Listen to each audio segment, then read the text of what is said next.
My granddaughter Emma dropped her voice to a whisper and shattered my world. "Grandma, I heard Mommy and Daddy say they're putting you in a home today and taking your money." I smiled and patted her 8-year-old head while rage built in my chest like a wildfire. Brian and Jessica had no idea what they'd just awakened. If you're watching this, subscribe and let me know where you're watching from. Let me back up and tell you how I ended up babysitting for two of the most ungrateful people on God's green earth. 18 months ago, my husband Frank passed away suddenly from a heart attack. Brian and Jessica swooped in like vultures, all concern and fake tears. "Mom, you can't live alone anymore," Brian insisted. "Come stay with us. We'll take care of you." What they really meant was, "Come be our live-in nanny and ATM." But Emma's innocent revelation changed everything. While she colored at the kitchen table, I quietly called my lawyer, David Morrison. We'd gone to high school together, and he'd handled Frank's will. "David, it's Margaret Sullivan. I need an emergency appointment today. Can you meet me at 2?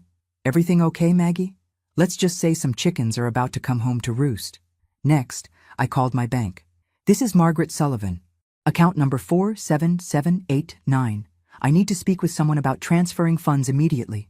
The representative confirmed what I already knew. Thanks to Frank's insurance policy and our savings, I had more money than Brian and Jessica realized. Much more. I hung up and looked at Emma, still innocently coloring. Poor little thing had no idea she'd just saved her grandmother from being robbed blind. I ruffled her hair. "Emma, sweetie, how would you like to help Grandma with a very special project?" She looked up with those bright blue eyes. "What kind of project?" "The kind that teaches people not to count their chickens before they hatch." At exactly 1:30, I told Emma we were going for a walk. I grabbed my purse, the one with all my important documents that I'd started carrying everywhere after Frank died. Call it widow's intuition, but I'd sensed this day might come. We walked to the corner coffee shop where David was waiting. He looked concerned as I explained the situation. "They think I'm some helpless old woman they can just dispose of," I told him. "They're about to learn otherwise." David nodded grimly. "What do you want to do?" "Everything. New will, power of attorney revocation, account transfers, the works. And David, I want it all done before they get back from their errands."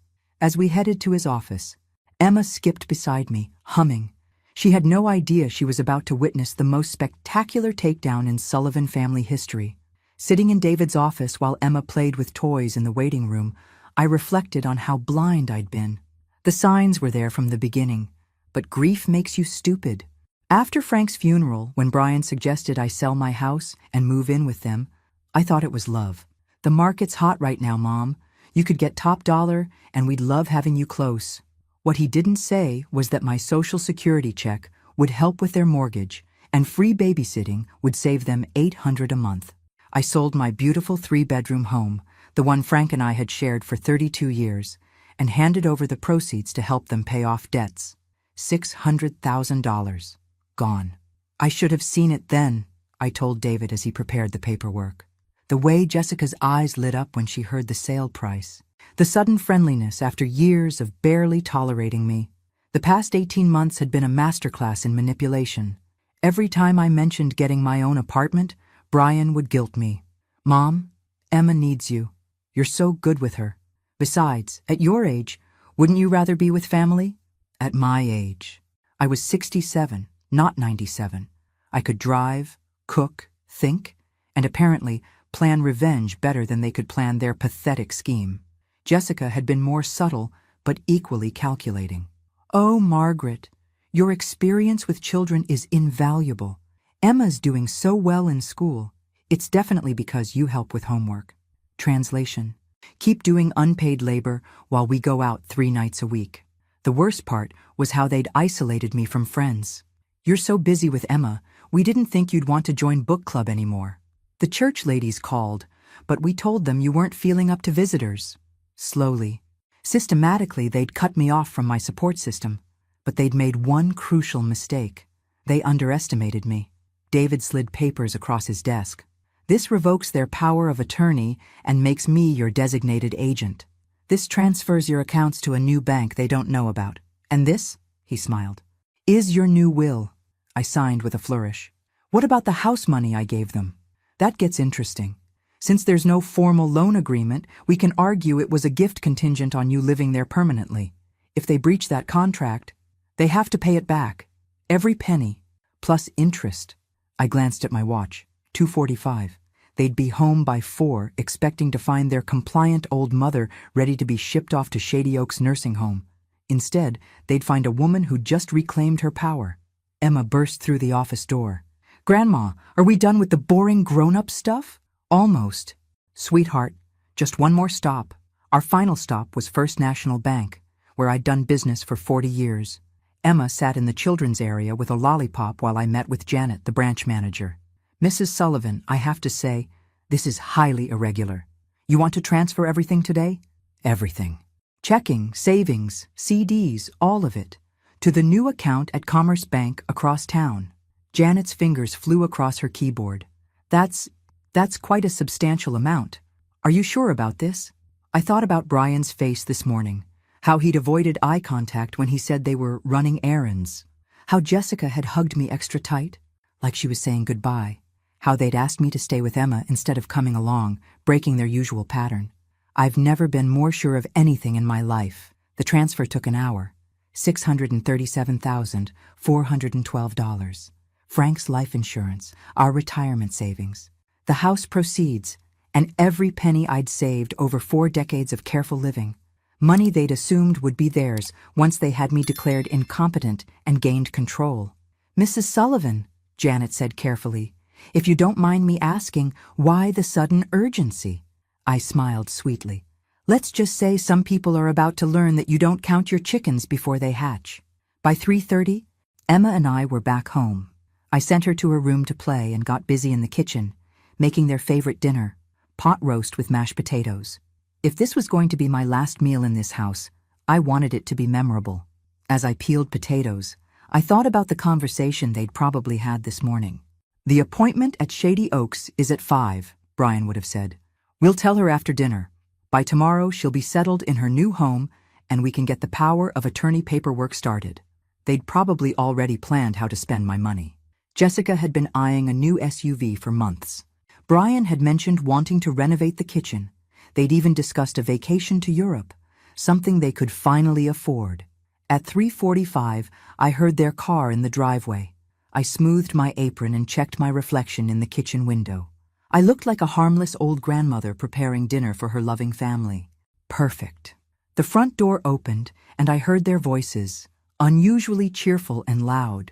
They were overcompensating, probably feeling guilty about what they planned to do. "Mom, we're home," Brian called. "Something smells amazing." "Just making your favorite," I called back. "Emma's in her room. How were your errands?" There was a pause. "Fine," Jessica answered. "Just, running around town." I smiled to myself. In about an hour, they were going to discover that while they were running around town plotting my downfall, I was running circles around them. Dinner was a masterpiece of passive-aggressive theater. I served their plates with extra care, asked about their day with genuine interest, and complimented Jessica's new haircut. They squirmed like children caught stealing cookies, exchanging nervous glances when they thought I wasn't looking. "This roast is incredible, Mom," Brian said, though I noticed he was barely eating. "You really outdid yourself." "Well, I wanted tonight to be special." I smiled warmly. "You never know when things might change." Jessica nearly choked on her mashed potatoes. "Change? What do you mean?" "Oh, just life in general, dear. Nothing ever stays the same forever, does it?" They managed to get through dinner, though the tension was thick enough to cut with a knife. Emma, bless her heart, chattered away about school, completely oblivious to the undercurrents swirling around the table. At 7 o'clock, Brian cleared his throat. "Mom, could we talk to you in the living room?" "Emma, go play in your room for a bit." Here it comes, I thought. The moment they've been building up to all day. We settled in the living room, them on the couch, me in my favorite chair by the window. Brian fidgeted with his hands. Jessica stared at the coffee table. Finally, Brian spoke. "Mom, Jessica and I have been talking, and we think it might be time for you to consider other living arrangements." I tilted my head. The picture of innocent confusion. "Other arrangements? You mean like getting my own apartment?" "Not exactly," Jessica jumped in, her voice artificially sweet. We were thinking more along the lines of assisted living, somewhere with people your own age, activities, medical staff on hand. You mean a nursing home? It's not a nursing home, Brian said quickly. It's a lovely community. We visited today. Shady Oaks. They have a beautiful facility, great programs. And you've already made arrangements, haven't you? Another exchange of glances. We thought we'd explore options, Brian said weakly. I leaned back in my chair, letting the silence stretch. They expected tears, protests, maybe even begging. Instead, I smiled. Well, that's interesting timing. What do you mean? Jessica's voice was sharp with worry. I mean, I spent today exploring options too. I pulled out my phone and scrolled to David's contact. David, it's Margaret. Could you come over now? Yes, I think it's time. Brian's face went pale. Mom, what are you doing? Taking care of business, sweetheart, just like you taught me. I stood up, smoothing my skirt. David Morrison will be here in 10 minutes to explain some changes I've made today. You might want to sit down. Jessica grabbed Brian's arm. What is she talking about? The doorbell rang exactly 10 minutes later. I opened it to find David with his briefcase and a grim expression. Good evening, Margaret, Brian, Jessica. David, I said cheerfully, why don't you explain to my son and daughter-in-law what we accomplished today? David settled into the armchair across from Brian and Jessica, who looked like they were facing a firing squad. Emma had thankfully fallen asleep upstairs, sparing her from the atomic bomb I was about to drop. Where should I begin? David asked, opening his briefcase. The power of attorney seems like a good place, I suggested sweetly. David nodded. As of today, Brian and Jessica Sullivan no longer have any legal authority over Margaret Sullivan's affairs. The power of attorney they were planning to use has been formally revoked. Brian shot to his feet. Planning to use? We weren't planning anything. Sit down, son, I said quietly. We both know that's a lie. Jessica's face had gone white as fresh snow. Margaret, I don't understand. Why would you do this? Because 8-year-olds have better hearing than you think. I looked directly at her. Emma told me about your conversation this morning, about putting me in a home and taking my money. The silence that followed was deafening. Brian slowly sank back onto the couch, his face a mask of panic. Jessica's mouth opened and closed like a fish gasping for air. David, I continued, would you mind explaining the financial arrangements? Certainly. Mrs. Sullivan has transferred all her assets to new accounts at a different bank.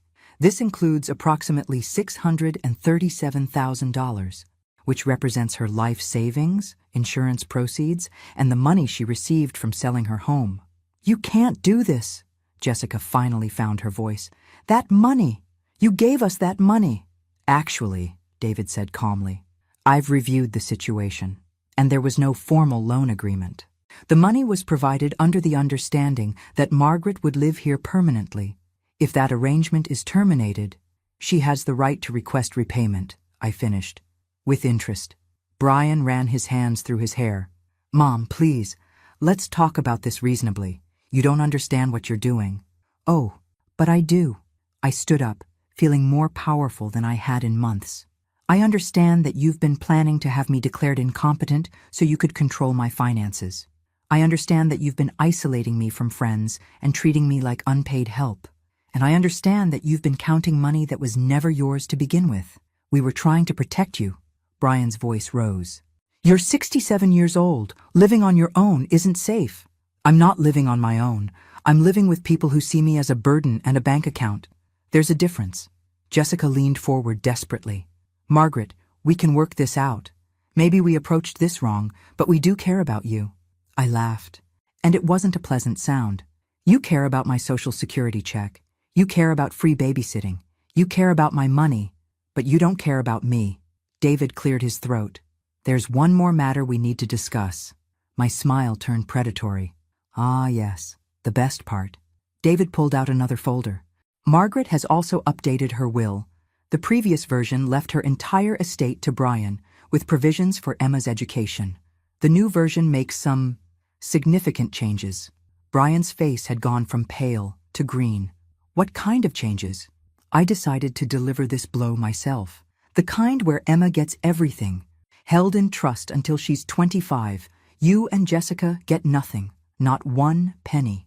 Jessica let out a sound somewhere between a gasp and a wail. You can't do this to us. We have a mortgage, car payments, Emma's future to think about. You should have thought about that before you decided to rob me blind. I was done playing nice. Did you really think I was so stupid I wouldn't figure out your plan? Shady Oaks costs $4,000 a month. You had it all calculated, didn't you? Put me away, sell my belongings, control my money, and pocket the difference. Brian tried one more desperate approach.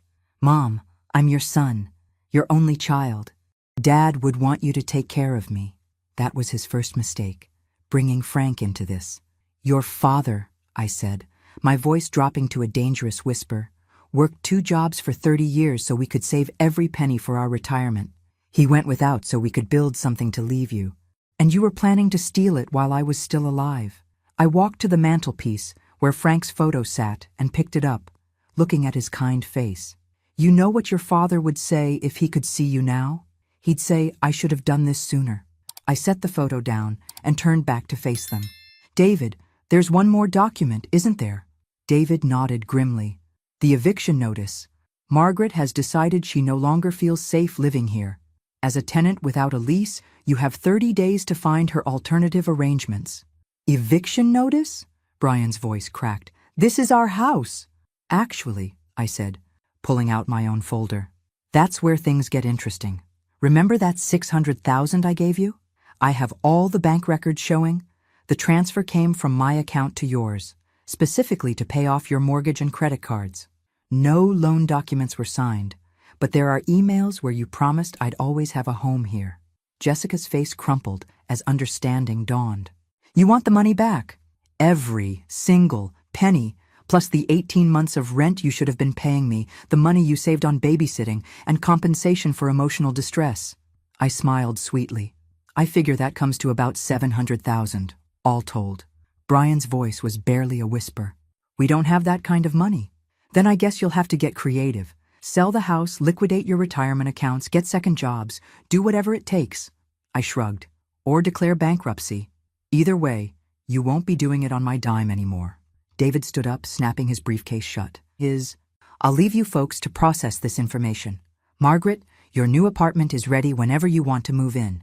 As he headed for the door, Jessica called out desperately. What about Emma? You can't just abandon your granddaughter.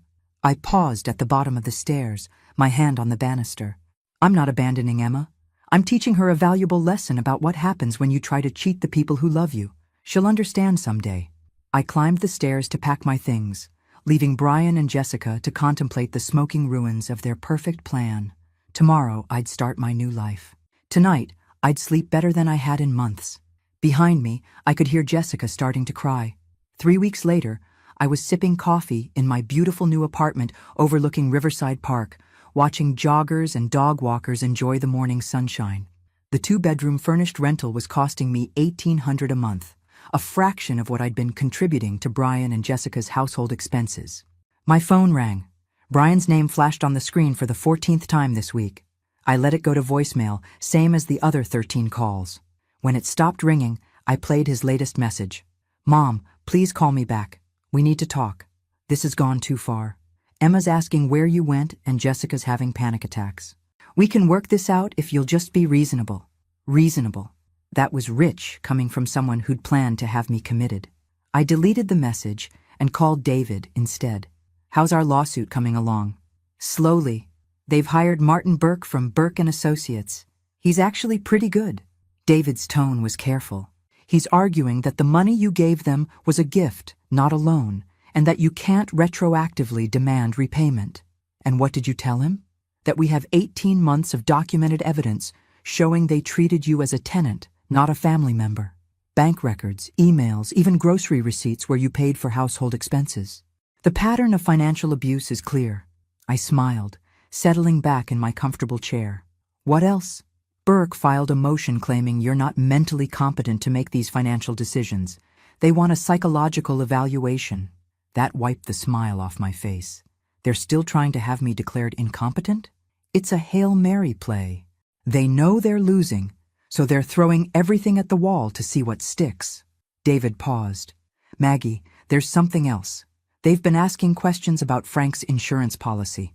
Specifically, whether you were aware of all the beneficiaries. A chill ran down my spine. What do you mean? All the beneficiaries? I'm not sure yet.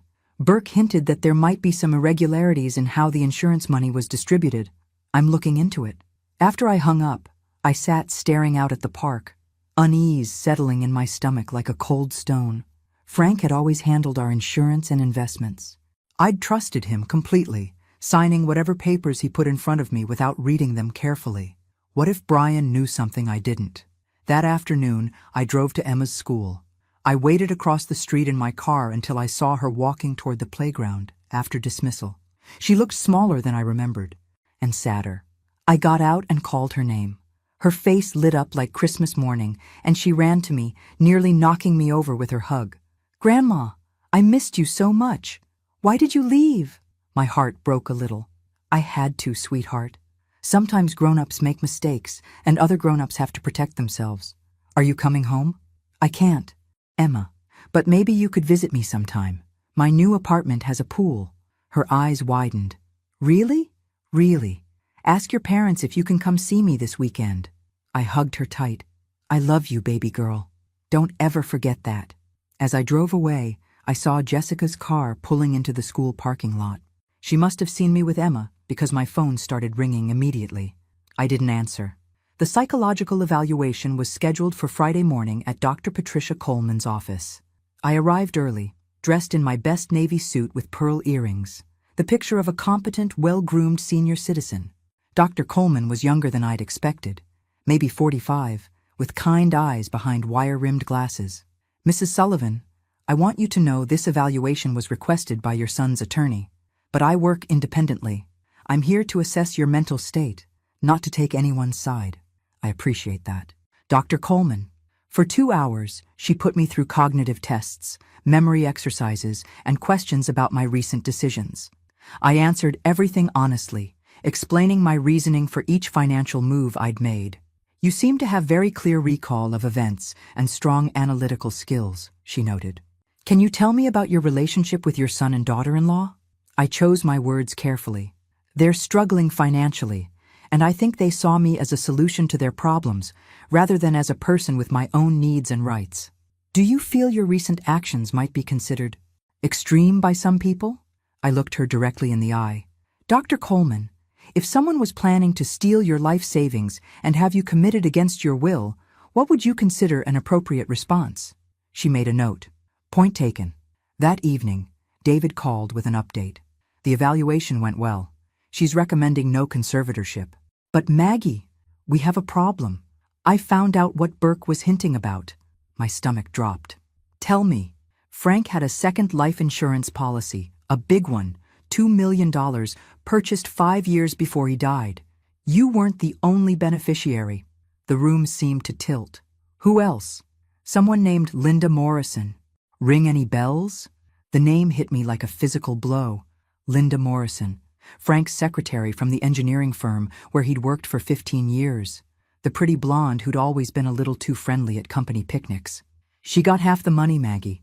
$1 million. The insurance company cut 2 checks. One to you for $1 million. One to her for $1 million. I sank into my chair, mind reeling. But I only received $500,000 from his life insurance. That's what has Burke interested. If Frank left Linda $1 million and you were supposed to get $1 million, where's your other $500,000? The pieces clicked into place with horrible clarity.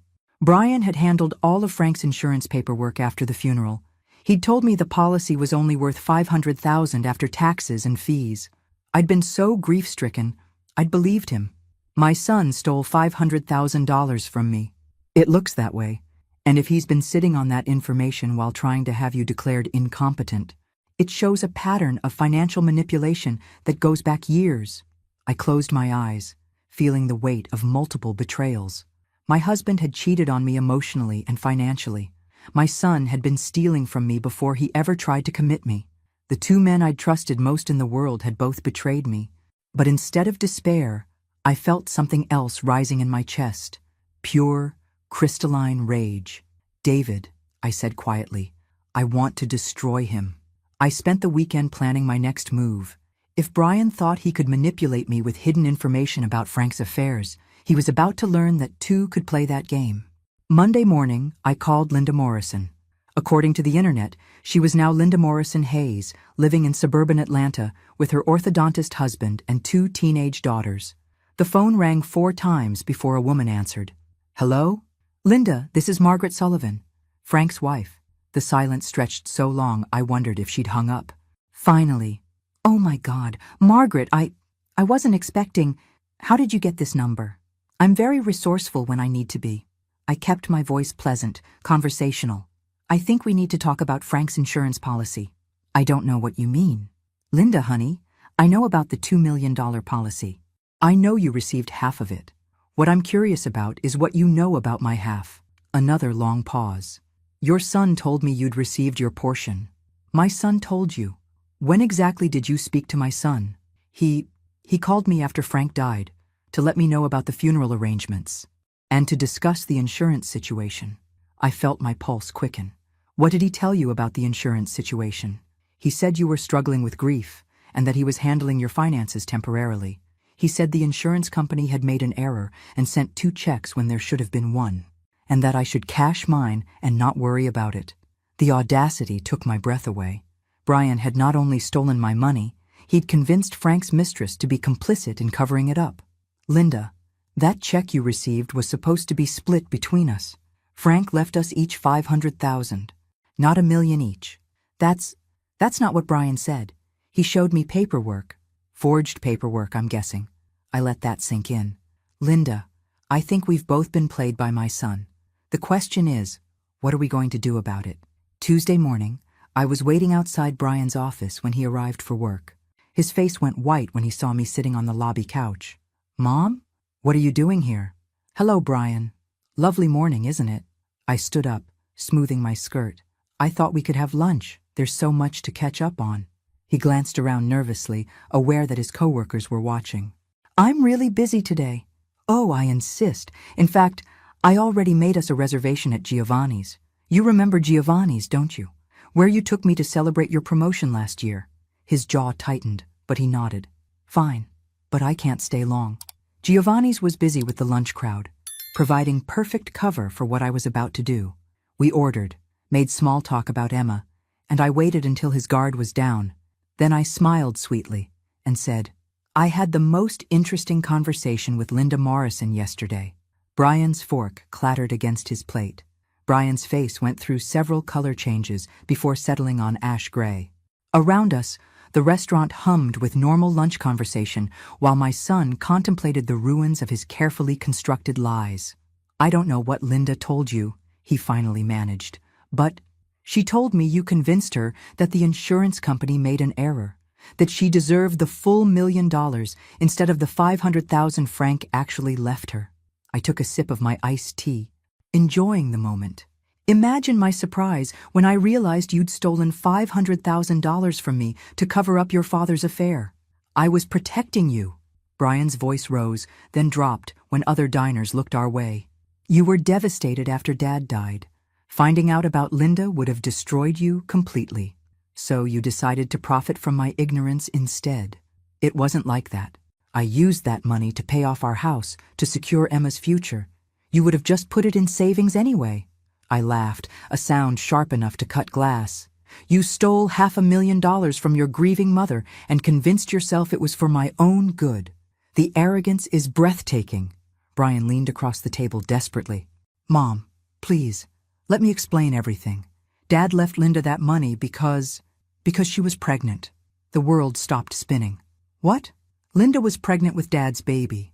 She lost it in the 4th month, but Dad had already changed his beneficiary to provide for the child. When she miscarried, he was going to change it back, but then he had the heart attack." I stared at him, processing this new layer of betrayal. Frank hadn't just had an affair, he'd gotten his mistress pregnant, and Brian had known all along. "How long have you known?" "Linda called me right after the funeral. She was a mess, grieving for Dad and dealing with the miscarriage. She showed me the medical records, the insurance paperwork, everything. And instead of telling me the truth, you decided to steal from both of us. I convinced her she deserved the full $1 million after what she'd been through. And I used your half to pay off our debts so you wouldn't have to worry about us struggling financially while you grieved. The twisted logic was almost impressive.